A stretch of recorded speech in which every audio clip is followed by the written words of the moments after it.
Hey everyone, welcome to Hot Fuss. I'm Andy. I'm Hannah. And I'm Niobi. Welcome to the show. Today we're going to have a couple of different topics, but first of all, I just want to say thank you so much for your likes and comments. We're actually going to respond to one of the comments that you guys left us. So we received a comment on our first episode. We're really excited about this from Worth Quarry. And this person said, we don't know if it's a guy or girl, I'm so sorry. Has anyone actually heard from the manager to get her side of the story, or is that relevant? Everyone has simply assumed a racial motivation. The gentlemen were asked to leave the premises because they would not make a purchase and had no intention of making a purchase. So we thought this was super interesting. It's a different perspective. We did do some digging and we found one article by Christopher Norris, a Philadelphia journalist. And he actually interviewed Holly, the manager, who was working at that Starbucks, who made the phone call. And we did find that apparently she stated that she doesn't have to warn the customers if she decides that she wants to call the police. And we also found out that there's a corporate policy exclusive to Center City, Philadelphia locations, which prohibits excessive loitering. Now, excessive loitering doesn't mean arriving at the Starbucks location and deciding that you don't want to order something, you're just there to meet someone, and then like 3 or 4 minutes later having the cops called on you. Two minutes, yeah, actually. 2 minutes later, the cops were called. They arrived at 4:35. The cops were called at 4:37. So excessive? What's your definition of excessive? I think excessive would be if you spent half the day at Starbucks and didn't order something. That I could understand where you would have an issue with it. And she also did state that loitering happens often at that location, and I guess it was a problem for them, but still it didn't justify making that phone call within 2 minutes of them arriving at the Starbucks location and sitting down and not ordering anything. Right. So, I mean, what are your thoughts on I this? feel like it's like Starbucks culture. Like, students are there all the time. They're studying. Like, I feel like that's just a part of like the thing. Usually, most of them will get like, you know, like a cup of coffee, and then they're there for like 8 hours studying. Like, I'm friends with a lot of college students. Like, that's the study haven when the library's closed. You know. Right. So they just go there and do their thing. So that's totally normal to me. So that's why I'm just like, what's going on? What? Why are they doing this? What? It's totally strange. But also, if you're just sitting there, just hanging out, not causing a disturbance, why do you feel that it's necessary to have to call the cops, A? But then B, if you feel that for whatever reason you're feeling that, why don't you say, hey, by the way, if you don't, patronize our business, I'm gonna have to call the cops. Why not just say that? Why go through that whole process? It's just escalating yeah. it. So there was no warning or anything. She straight up called the cops. Yeah, like right away. she basically said in the interview that she did not warn anybody that she was going to call the cops. She did not say anything to them. Right. That it's part of, I guess, their policy that they don't have to do that. But you can. Right, as a you can, human and that's being, kind of a humane thing to do, Yeah. to say, hey, listen, not to be disrespectful or Right. anything, but this is a business. Here's the thing, there was other people, and one of the people who videoed it said, there's other people who have been here who they haven't approached and said anything to. Right. Supposedly they did. But I mean, listen, this is a racial issue, okay? I'm sorry, but it is. I said last time on my show that I have been to Starbucks many times. I've gone there, sat down with my laptop, and I've never been nobody's ever come up to me and said, are you gonna order something? Or do you need to order something? Maybe you should be doing your job, because if you were busy doing the tasks and the duties that are assigned to you, you wouldn't have so much time to be noticing and realizing who's been sitting there for 2 minutes, which is excessive, I guess. Well, okay. It's a bit ridiculous. So I think there's a fine line right there. To a degree, I agree with you that if somebody is busy, they're a barista, they're doing their job, that they may not notice certain people that are not patronizing, Or not black. or not, Or are black. or black, Oh, yeah. or are black, not black, whatever. But I do think there's also an obligation to make sure that people are, there to make purchases, because they're occupying space and they're sitting there in the seats, they're taking up the space. I do know that I recall back when I was a student that I would go to the Starbucks location in Barnes & Noble out here in Orange County. Yeah. And they do have a sign there that says no loitering, Right. and if you're not going to make a purchase, you can't sit there. But that never stopped people from doing that, No. and they were more lax about it. Right. I don't think I ever saw anybody get approached over that. But I think the core issue is making that phone call without warning the person beforehand, saying, hey, this is our policy. I think it's super important. If that is your policy at your location, I think it's very, very vital to let the customer or the customer to be, or the person that doesn't want to be your customer and just wants to loiter, know that you're going to call the cops if they don't make a purchase. I think that's fair.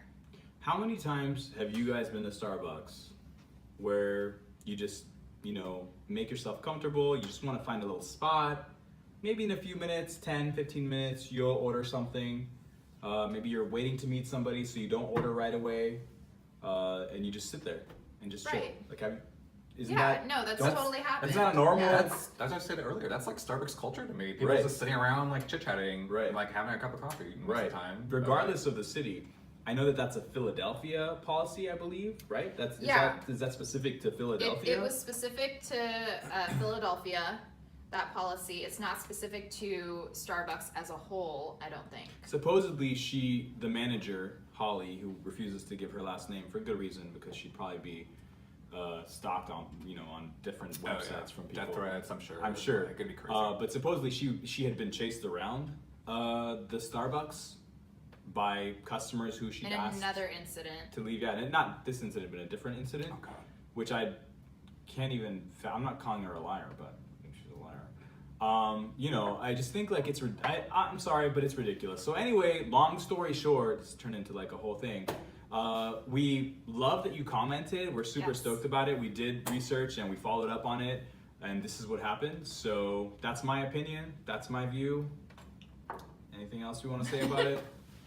I mean, other than that, we're always happy to hear your comments Yeah. and your perspective on things. Please. This is why we created this YouTube show, so that we can start the conversation and engage with you guys. So if you do have a different perspective, we're happy to hear it. Yeah, ask questions, comment, please. We will definitely respond on the next show. So thank you, Worth Quarry. Yes, thank you so much.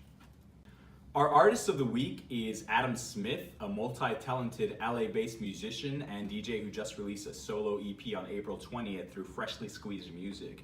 If you're not familiar with Adam, he was actually a member of the well-known band called Mutator. And we have a treat for you guys today because we have his new music video called Flashin' Like Gatsby. Check it out. Creeping in my two-seater. Baby got a two-seater. Taking on the town when I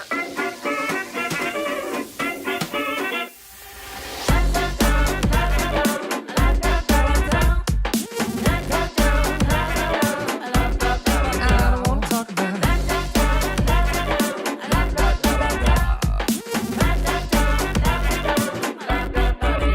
In my two-seater, knees on the heater, drop top down, I can barely hear the speaker. Barely legal senorita, yeah, screaming like a diva. Sipping on a margarita, she a first teamer, she a first-time dreamer. Ask where I skeet, that's my sweeter. Sorry, young miss, but the bass is all we need her. Slap it at mosquito, rolling down fair bonita. She hop out quicker with a speeder. Barely hit her right, then she back with a fleeter. Bloodthirsty, me first, but they pretty little people. Ain't enough space, but still they jumping in my Regal. Only get a few damn blocks, and then a spark from my low drag. Lighten up the sidewalk, soon there's a ragtag bunch acting crazy. Plus laid a claim, now they wanna play chase me. Take you downtown, turn me all around, I'll take you for a trip. That's me, flashing like a Gatsby. Misbehave, keep it mashing at a fast speed. Take you on town, turn it all around, take you for a trip. Come on.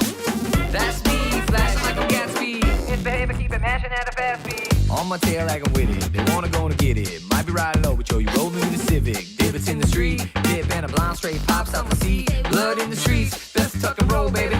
No time for tears, yo, sorry, gotta roll, lady. Cats getting closer in the back, trying to play bumper crash. Yo, they mad, acting rash, throwing crap, scratch my dash. And I'm mad, hit the gas, lace up a trap as I breeze through a yellow. Dudes try and follow, 5 cop pile up, no time for sorrow. Sirens in the distance, quick time decision. Pull out valet, kick the chicks on my whip, then I walk through the rope In the back of the club. Grab me a mic, yo, Adam, drop a dub on. Take it downtown, turn it all around. I'll take you for a trip. That's me, flashing like a Gatsby.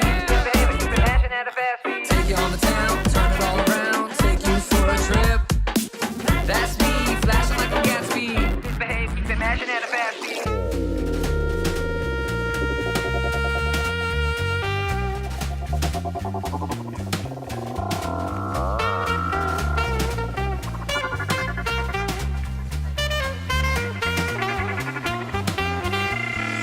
Take you on the town, turn it all around, I'll take you for a trip.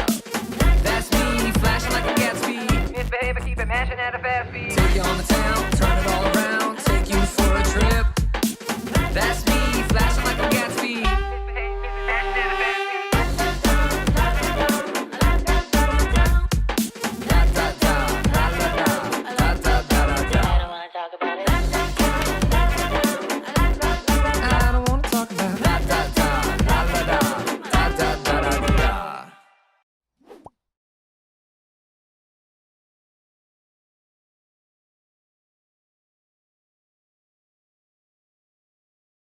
Oh my god, that was so cute. By the way, the drag queen in there, that was Disasterina from Really? Dragula season Yeah. 2. That's awesome. Very Yeah. popular queen among the drag queen community. She's very cool. Does a lot of like really hip makeup. Like her makeup is just like crazy over the liked it. top and like very kind of like androgynous. Yeah. Very cool. It's very There's a cool. lot Big fun. fan of her. She's great. That's a fun video. That's Yeah, a I loved catchy it. tune. I Yeah. really like it. I can hear, yeah, exactly. I can hear that in the club. And Right. just a little tidbit, I used to tour with Mutator, so I know Adam. Adam is super sweet and a What really did great. you do for? What did you? So I used to dance in the show, and we toured all over the U.S. We went overseas. It was so much fun. It was like the highlight of my younger years, and yeah. So Adam has always been super fun, super cool, really sweet guy. He's also a DJ in addition to producing his own music. So it's really cool to be able to put him on the spotlight about this. Yeah, Absolutely. I really like that song. Yeah. It's fun. Good job, Adam. Yes. So we talked a little bit about my performance days, but Niobi, tell us about your upcoming performances. So I'm basically just a local Orange County queen. I transfer a lot between like LA and Orange County. So I'm gonna be at Main Street Bar and Cabaret here in Laguna Beach on the 23rd. And then I'm just, freelancing wherever anyone wants me. I'll just flat anywhere. So. And when does that show start? It starts at 9:30 Okay. p.m. sharp. It's on a Wednesday. It's a Wednesday night show. It's called Right.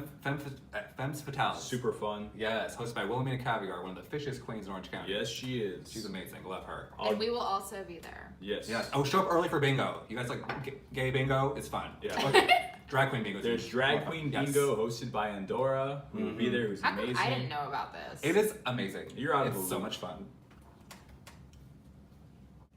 All right, so I wanted to talk a little bit about relationships. I have a lot of friends who are messaging me, asking me for advice, questions. They have Tinder, they have Grindr, they have whatever. Plenty of asking you fish. for advice? Yeah, well, I'm an expert. I Just don't know in why case- they booked it twice. just in case you didn't know. And so one of my friends who's back east was asking me because he's been dating somebody just for a very, very, very, very short time. And he wants to introduce his partner or whatever you want to call it to his family and friends. And he thought maybe it's a little too soon.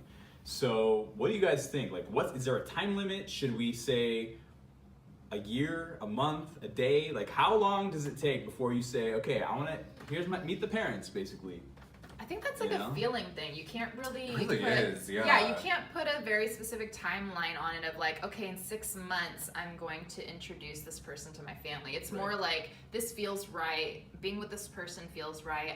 I like this relationship. I like this person. I think I might be in love, or I am in love. You've established that you're in love with the person.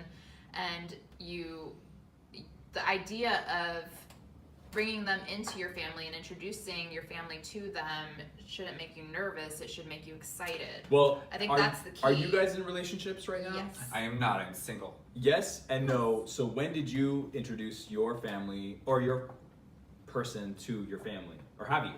Well, mine's kind of an interesting situation because we met when we were 18, Oh wow. and That's Some super history sweet. there. so we started dating when we were younger.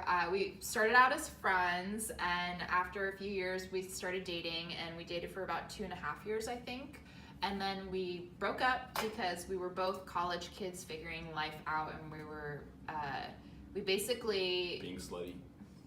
no. You gotta have those Oh. those slutty college years. I mean, I'm can not see that it. kind As of a girl. side note, I am. I'm not that kind of girl. Right. Anyway. Cheers. And her number is. Oh. 949. No. My Venmo is. Oh shit. Oh. Let's get to a totally different- Anyway, so Welcome to Craigslist. I know. So anyway, we had a mutual breakup, but we always kept in touch. And then a few years back, we started talking again, and reestablishing our friendship and getting closer. And a year and a half ago, I think we decided to start dating again, and the Right. rest is history. So That's so cute. Yeah. So you knew each other beforehand, so that's almost like your comfort zone. Right. totally, Yeah. totally. So I'm sure it felt very like organic and natural when you got back together. Completely.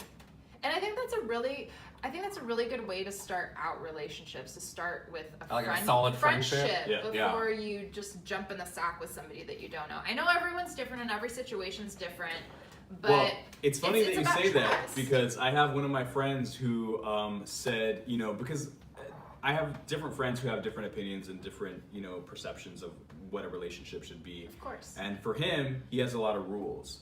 And so what I found out about him is that he actually slept with the person who he's with the first day they met, but they're still together. They've been, they're digging each other. It's really cool. So that's interesting too, because on one hand, some people want to wait, and on another hand, I know that you can sleep with somebody on the first date and then be with them for the rest of your life. Like that exists. I feel like that's kind of normal though, because I know a lot of millennials, especially Yeah. they usually will have sex on the sometimes first, second, third date. It really just depends, but they do it pretty early on, and that Right. kind of because I think a lot of times they want to get the sexual chemistry out of the way. They're like, okay, That's important. it really is though. Yeah. Right? I That is agree. important. Yeah. I agree it's important. Maybe I'm a little old school, but I definitely, for me, or at least my generation, I like to establish that sense of trust and really know that I have chemistry beyond sexual chemistry with the person. And if we do take that direction and realize that we don't have sexual chemistry, then we're better off as friends, and that's okay too. Yeah, for sure. You know? It's true. You Because gotta sometimes have you that. have sexual chemistry with somebody, but you don't have Relationship relationship material chemistry type of- with that person, yeah. and then where do you go from there? Yeah, so I actually just went out with a guy last week, and checked off all the boxes for me. Super attractive, great personality. I've known him for a long time. Actually, a fellow drag queen. I don't- And okay. so anyway, so I went out with him, and there was just no sparks. I was kind of disappointed. The chemistry was- Yeah, we have so much in common. I was like, oh my god, this would be totally great. Right. But we went out, just didn't feel that romantic connection. Yeah. As a drag queen, do you have any rules about dating drag queens, or is there a specific person who you're? Because I'm sure that I've worked with drag queens for a very long time. Right. And so one of the things that I've noticed is that sometimes they'll say, a lot of people don't want to date us because we're drag queens. Do you That's a big find thing. that is that an issue? It used to be a big thing, and it's still, for some people, that's a thing. It used to be bigger before Drag Race came around. Then once Drag Race came around, Normalized it. It normalized it. So now drag queens are kind of like celebrities, if you're on Drag Race, awesome. and Right. they're getting laid all the time. Yeah. By fans and whatever. So no, that's definitely one thing I always that's I'm low key worried about. I'm like, will he not like me if he knows that I do this on the Right. weekends and That's whatever. interesting. I never Yeah. even considered that at all. Yeah. I There thought- are some guys out there where Yeah. it's a total turnoff. Wow. Where they're like, I signed up to date a dude. What are you doing dressing up like this? Wow. So, Right. but I mean, I just for fun. Some guys don't understand. Underneath all this layers of makeup, there's an actual man. There's a gay man underneath this, honey. And so it just boggles my mind that people don't understand that. Well, one of the things that's different between dating in a heterosexual life and a homosexual life is that you do have a lot of different labels. Some people don't want to date anyone who's feminine. There's the whole mask for mask movement, or whatever you want to call it. you know, no fats, no femmes, no Asians, whatever. That's always a thing that we constantly see. I mean, I know you know this. Like, Well, you it's see that on Grindr Right. especially, like Yeah. just the cap, no mask, no, Right. or sorry, No femme. no femme, Right. and then just like no Asian, like no fatties, like Right. it's just stupid stereotypes. And the thing is, like, especially for gay people, we discriminate so much within our own community Yeah, than we we do do. other people. We absolutely do. Especially for a community that gets discriminated, you know, enough. We're a much, minority, like, so and But we're- you know what? Yeah, go ahead. I mean, you say that, but I feel that also exists in heterosexual communities as well, because how so?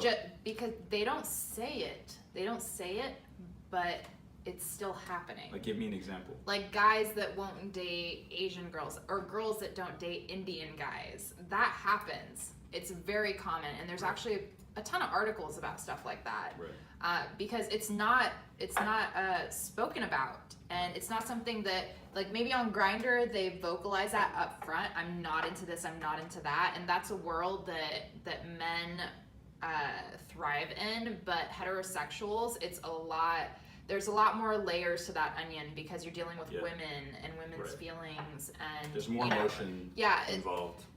there's a lot. There's more levels to it Right. versus, you know, with guys, because I think to a degree, I think gay guys, and correct me if I'm wrong, but I feel like they have it a little bit easier, where they feel comfortable being openly discriminatory or openly saying what they want or what they're looking for. I'm looking for a top, or I'm looking for a bottom, versus in heterosexual relationships, a guy isn't necessarily going to say, I'm looking for a submissive or a dominant, or I'm looking someone who also has a foot fetish. But isn't it assumed? Or, you know what I mean? Like, when you're in a heterosexual situation, isn't it? I don't know. I'm asking.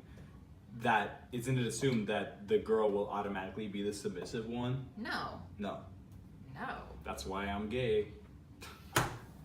I see. I feel like with straight culture, a lot of people are like the man's the one who, you know, makes the money and brings home the There's a bacon. stereotype. Yeah, that's There's definitely, a stereotype. and like there is kind of that transfers over with gay people too, because a lot of people are like, okay, well, you know, there's a gay couple. Which one is the girl? But And yeah, we're like, yeah. Right. Right. Like that irritates me. Oh, like we need a longer segment on that, because Well, yeah. yeah, True. it's just because people say, like, you know, oh, so, you know, once the guy wants the girl, and the thing is, like, don't place your, you know, your heterosexual, like, you know, tendencies on us, because we're both guys. Like, there is no guy, there's Right. no woman. We're there's no both man. guys. We're both guys. That's But really there what it comes is, down to. I mean, I think there is a submissive part and a more dominant part, at least in the relationships or you know, whatever that I've been in. But that can be interchangeable. If that's called versatile, which is Because out. I know that's in- another in- label, and that's In certain scenarios, I have a very dominant personality. In other situations, I'm very more. I picture you with know, whips and like chains. And, yeah, No. Gotta keep that man in line. yeah. But I think dating either way is just annoying. I think I don't know. I feel like dating is awful. I think dating is awful. Especially Like, if you're a it's- drag queen. It's an interview scenario, interview, it is. and I hate it. I've literally gone on dates. Interviews. Sure they are. My best. Just tell it like it is. But It's you know an how you interview. said, you know how you said just a few minutes ago that like you had check marks that the guy checked. Oh yeah. That's what I feel like when Yeah. I'm sitting across from someone. I see this person mentally checking off all of these boxes, asking me questions, blah blah blah, Mm-hmm. and I don't like that. Like I don't want to go on. I'm a very anti-labels, so I don't want to go on a date. I just want to hang out with somebody and just see if it clicks. But see, and, like, doesn't that kind of go along with my, you know, old school idea of establishing a friendship and a bond with that person before you get in the sack with them? but That's true, but gay men move a little bit more quicker. They though. do. yeah, Like that's the 2 weeks thing. is like a year for gay guys. That's Like, true. Yeah. It's like, That's true. oh, you've been Yeah. dating for 2 weeks. Are you getting married? The gay years differential Well, yeah. versus straight people is very, Yeah. very different. And lesbians are a whole other. Oh, level, that's too. a whole different, like, you Yeah. know, Home Depot ball and burn. Yeah, like let's move You know in. what? We should Yeah. have a lesbian on the show. I would love to and- have a lesbian yeah, on the show. Let's do it. I don't know a lot of lesbians. I think I know some. Okay. I know a couple. I would be open to having a lesbian Relationship? come over. No, not relationship. Just hang out Yeah, and have fun. we should. Yeah. I agree. So you're happily, you know, coupled up. We're both a veil. Mm. Why can't I cheer? Oh, no, you totally Oh, can. sorry. We were cheering because we're single and, you know. Available. And also available, yeah. Available. So, anyway, that's our show, you guys. Thank you so much for tuning in. Like, subscribe at hotfussshow, Instagram, Twitter, and Facebook. And if you want to check out more of Adam's stuff, we have his links below, so please check him out. And also check us out on Instagram because we're going to be posting a lot of the artists that we feature on here on there so that you can check them out on Instagram as well and follow them. Yes, absolutely. Thank you guys. I'm Andy. I'm Hannah. I'm Niobi. This is Hot Fuss.